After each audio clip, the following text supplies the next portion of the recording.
안녕하세요. 스트레스를 엄청 받고 그걸 풀기 위해 사연을 보내보게 된 41살 여자입니다. 저는 한때 헬스 트레이너로 활동했던 사람이지만 나이도 어느 정도 있는 상태고 예전에 사고로 인해 몸이 다치게 돼서 4년 전부터 집안 살림을 하며 지내고 있었어요. 남편은 제가 다니고 있는 헬스장에서 만나게 되면서 연애를 시작하게 됐고 그런 남편과 결혼한 지 벌써 10년이 넘었네요.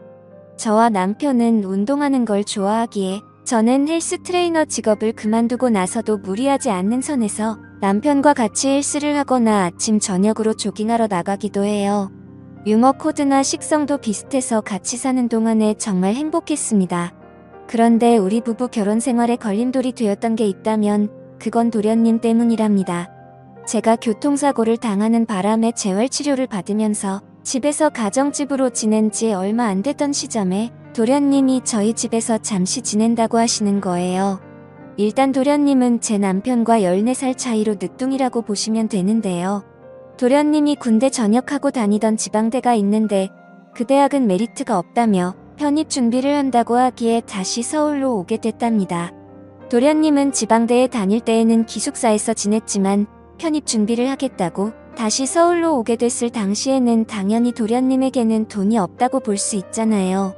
대학생이 돈이 있어봐야 얼마나 있겠어요.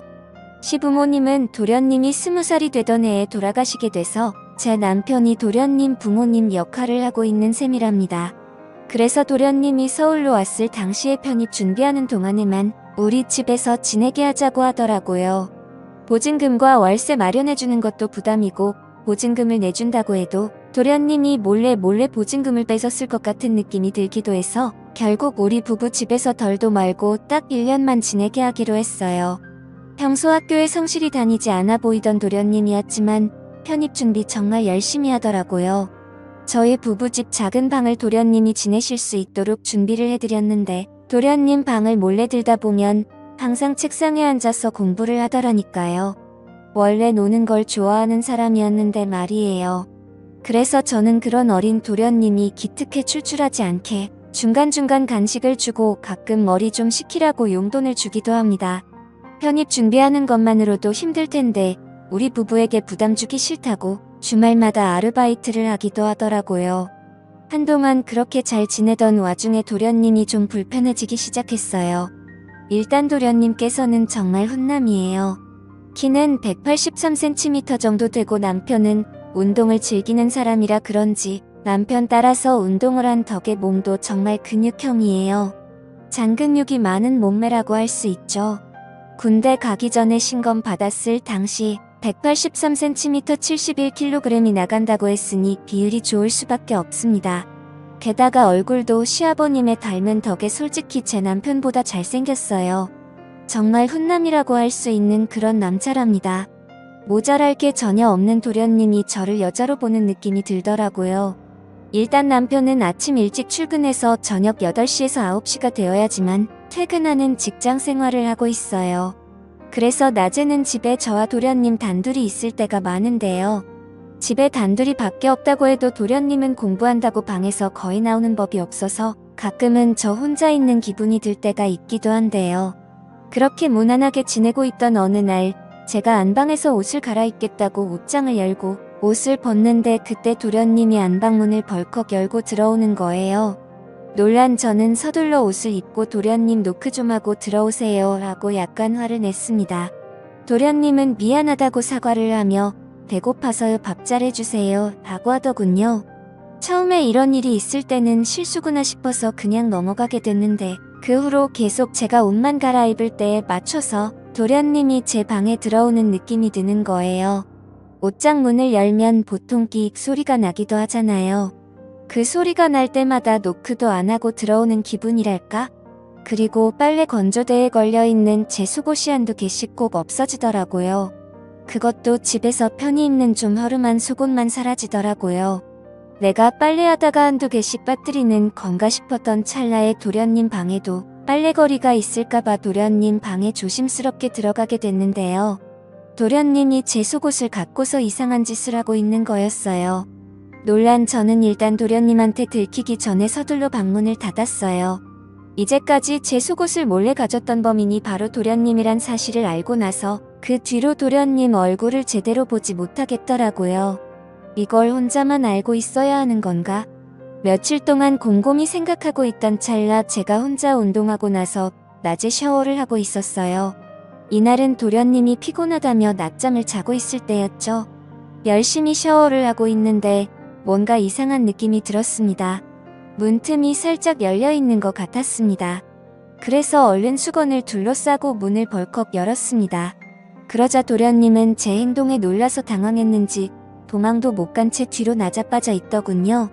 저는 무슨 짓이냐고 소리를 질렀고 도련님은 미안하다고 손을 싹싹 빌며 사과를 하더라고요. 그러더니 도련님은 이 사실을 제발 형한테 말하지 말아달라고 부탁을 했습니다. 저는 이번 일 절대로 못 넘어간다고 했습니다. 제 속옷으로 이상한 짓을 한 것도 이미 알고 있었다고 따졌는데 도련님은 세상 놀란 표정으로 그 자리에서 엉엉 울더라니까요. 얼마나 억울하고 속상하던지. 저는 퇴근하고 집에 들어온 남편에게 모든 사실을 솔직하게 고백했습니다. 제 말을 들은 남편은 손을 부들부들 떨면서 분노를 감추지 못하더라고요. 방에 조용히 있던 도련님에게 다가가 얼마나 싸웠던 건지 남편은 이 집에서 더 이상 같이 지내지 못할 것 같다며 당장 나가라고 도련님을 쫓아냈습니다. 도련님은 절대 안 그러겠다고 이 집에서 나가면 당장 갈 곳이 없다고 하더라고요. 남편은 지갑에 있던 5만원짜리 지폐 두세 장을 도련님께 던지며 이걸로 사우나에라도 가 있든지 하라고 했습니다. 그 후로 도련님은 우리 집에서 지내지 못하게 됐어요. 도련님은 거의 한 달 넘게 우리 부부한테 돌아가며 전화를 했고 우리 부부는 그 전화 한 통 받지 않았었답니다. 문자가 오기도 했는데 제발 용서해달라고 요즘 밥 한 끼 제대로 먹지 못한다고 하더라고요. 한창 중요할 시기에 예민해서 그랬던 거라고 제발 용서해달라고 하더군요. 한 달 넘게 애원을 하면서 용서를 구하던 도련님. 남편은 그런 도련님 절대 만나거나 연락조차 받지 말라고 했지만 저는 눈 딱 감고 도련님을 만나보기로 했습니다. 아무리 잘못했다 하여도 남편 동생이기에 잘 살고 있나 그 정도만 알고 싶더라고요. 그래서 남편이 퇴근하기 전 동네에 있는 작은 카페에서 만나기로 하고 갔습니다. 도련님은 보니 사람 꼴이 아니더라고요. 옷도 지저분하고 좀 냄새가 난다고 해야 할까? 게다가 머리는 얼마나 덥수룩한지 왜 이렇게 사냐고 물어봤는데 우리 집에서 쫓겨나고 나서 자기가 좀 모아둔 아르바이트비랑 남편이 지갑에서 꺼내 던져준 돈으로 사우나에서 지냈다고 했어요. 그것도 한계가 있어서 친구 집에서 며칠 지내기도 했다는데 친구도 제 도련님을 받아주는 게 한계가 있어서 나가달라고 부탁을 하더래요. 그래서 아르바이트하는 매장에서 몰래 먹고 자고 해봤는데 사장님이 그걸 뒤늦게 알게 되는 바람에 결국 알바조차 잘렸다고 하더라고요. 모아둔 돈도 없고 그 와중에 편의 준비도 해야 하기에 많이 힘들었다고 합니다.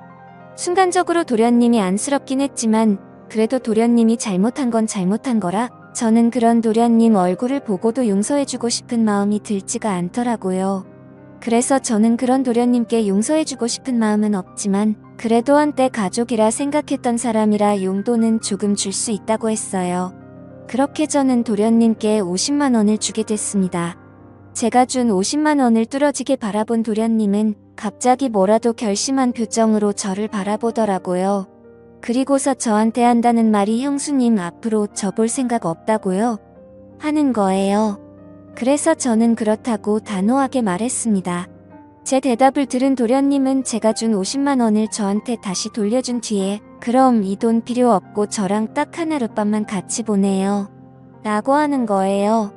이제까지 저를 몰래 좋아하고 있었고 제 존재만 봐도 떨려서 그랬다고 하더라고요. 그걸 듣고 얼마나 충격이던지. 저는 화가 나서 결국 마시고 있던 아이스 아메리카노를 도련님 얼굴에 뿌린 뒤에 앞으로 얼굴 보는 일 절대 없었으면 하네요. 더러운 새끼. 라고 말하고 그 카페에서 나오게 됐습니다. 그 후로 도련님과 안 보고 산 지 정말 오래됐습니다. 요즘에 잘 살고 있는지는 모르겠지만 몇 개월 전에 도련님 소문을 듣게 됐어요. 제 남편이 사촌 동생과 자주 연락하고 지냈는데 그 사촌 동생과 도련님도 연락을 따로 하고 지내는 것 같더라고요. 남편 사촌 동생 말로는 도련님이 현지 선수로 일하고 있는 중이라고 합니다. 편입 준비도 모두 포기하고 돈 많이 버는 직업을 얻고 싶다고 사촌 동생한테 말했다고 하는데 그 직업이 술집에서 선수로 일하게 되는 것인 줄은 꿈에도 몰랐습니다. 그리고 매일 술을 마시며 일을 하다 보니 몸에 이상 증세가 나타나게 되는 바람에 병원에서 검진을 좀 받아봤다고 해요. 결국 당뇨랑 고혈압이 생겨서 매일 병원에 다니고 있다는 말을 듣기도 했습니다. 사람 참 그렇게 망가지기 쉽지 않을 텐데 남편도 그런 도련님, 앞으로 평생 보고 살고 싶지 않다고 했고 저한테도 항상 미안하다고 사과를 하고 있습니다.